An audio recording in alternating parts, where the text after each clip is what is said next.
Commander Zethkar's four eyes gleamed with satisfaction as he watched the human floating helplessly in the vacuum of space through the observation port.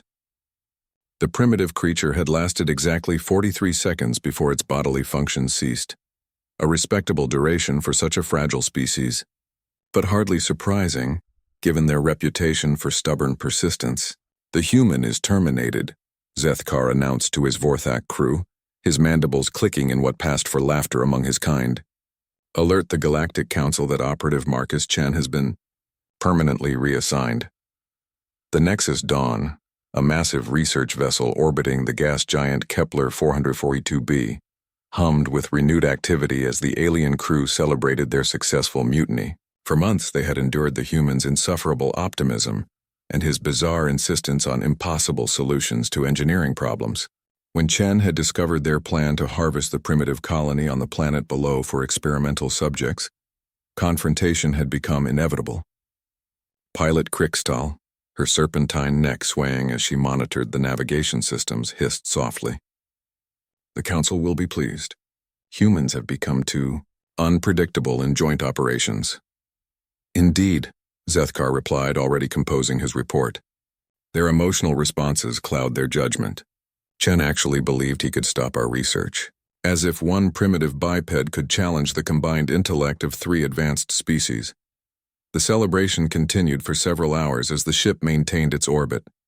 The Vorthak, Silithan, and Zorban crew members shared traditional victory fermentation fluids while discussing their upcoming experiments on the human colonists below.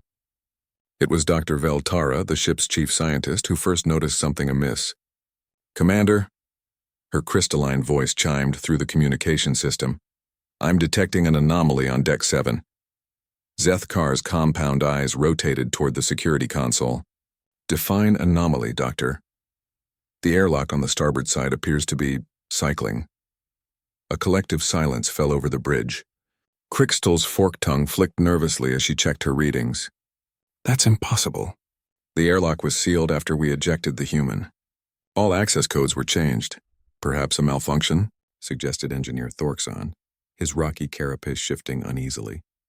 "These older models sometimes experience pressure differential issues." Zethkar studied the readouts with growing unease. According to the sensors, someone or something was indeed operating the starboard airlock. The pressure readings showed a complete cycle: depressurization, external access, and now repressurization. "Security team to Deck 7, he commanded, his voice losing its earlier confidence. "Investigate immediately." The minutes stretched like hours as they waited for the security team's report. When it finally came, the voice of Security Chief Garnix carried an unmistakable tremor. "Commander, you need to see this." "Report, Chief." "Sir, there are footprints. Wet footprints leading from the starboard airlock down corridor B7. They appear to be human in origin." Zethkar felt his blood temperature drop several degrees. "That's impossible." "We confirmed the human's termination. I watched it myself." "Sir, the footprints are definitely fresh." "And Commander, they're leading toward the bridge." The bridge erupted in confused chittering and hissing as the various species tried to process this information. Dr. Veltara's crystalline form pulsed with anxious energy as she accessed the ship's database. "Reviewing human physiology files," she announced. "Standard galactic records indicate that humans cannot survive in vacuum for more than 2 minutes without permanent brain damage or death." "Then how do you explain—" Zethkar began, but stopped as the bridge lights flickered. A new voice echoed through the ship's communication system, calm and distinctly human. "Marcus Chen to bridge. Permission to come aboard again." Krikstal's serpentine form coiled in terror. How is he speaking? The communication array should be impossible to access from outside the ship. "Oh, I'm not outside anymore," Chen's voice replied, somehow carrying an audible smile. "Turns out your research on human adaptability was a bit incomplete. Did you know that some humans can hold their breath for over 20 minutes? Or that human core body temperature can drop to near freezing and still maintain consciousness? Fascinating stuff, really." The bridge doors suddenly hissed open and Marcus Chen walked in, his hair still damp and his standard-issue jumpsuit bearing the telltale crystals of flash-frozen moisture. He looked remarkably healthy for someone who had supposedly died in vacuum 43 minutes ago. "Evening, everyone," Chen said pleasantly, brushing ice crystals from his shoulders. Lovely night for a spacewalk. A bit chilly, but the view of the nebula is spectacular. Sethkar stumbled backward, his four eyes wide with disbelief. Impossible. No organic life can survive in vacuum. Our scientists have proven. Your scientists, Chen interrupted, walking calmly to his former station, made the classic mistake of assuming that all species share the same limitations.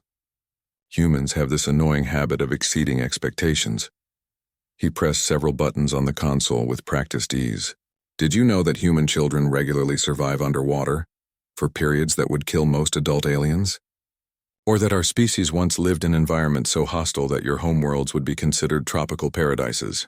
Engineer Thorkson's rocky exterior began to shed small stones, a sign of extreme stress among his people. But the vacuum, the radiation, the temperature, Chen shrugged. Uncomfortable, sure. The hard part wasn't surviving the vacuum. It was finding a way back in. Took me a while to remember where you kept the external maintenance hatches.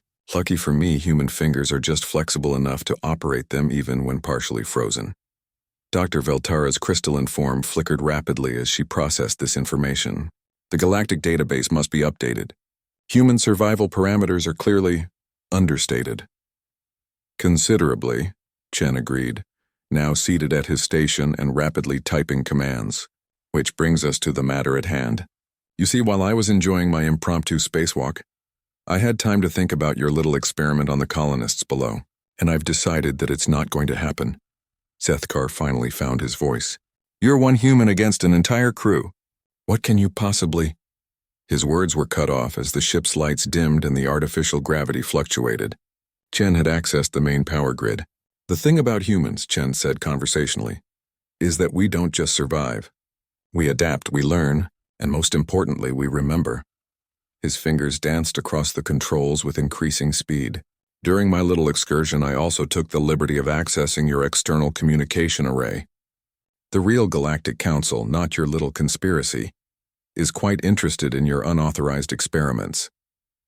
The ship shuddered as Chen activated the emergency beacon, broadcasting their location and activities across subspace. Within moments, responses began flooding in from Galactic Council enforcement vessels. Crystal hissed in defeat.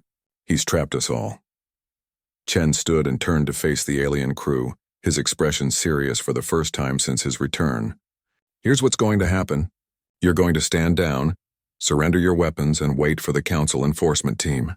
The colonists below will remain untouched, and maybe, just maybe, you'll learn something about underestimating humans. Sethkar's mandibles clicked weakly. What did you learn out there, human? In the void? Chen smiled, and for the first time the aliens glimpsed something truly unsettling in human nature. Not their fragility, but their absolute, terrifying resilience. I learned that when you try to kill a human by throwing him into the most hostile environment imaginable, Chen replied, you better make sure he can't find his way back. Because if he survives, he's going to be very, very motivated to have a conversation about it.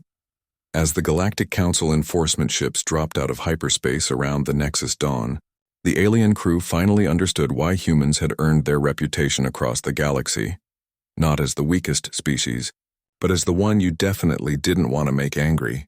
After all, any species that could walk back in through the front door after being thrown into the vacuum of space was clearly not one to be trifled with.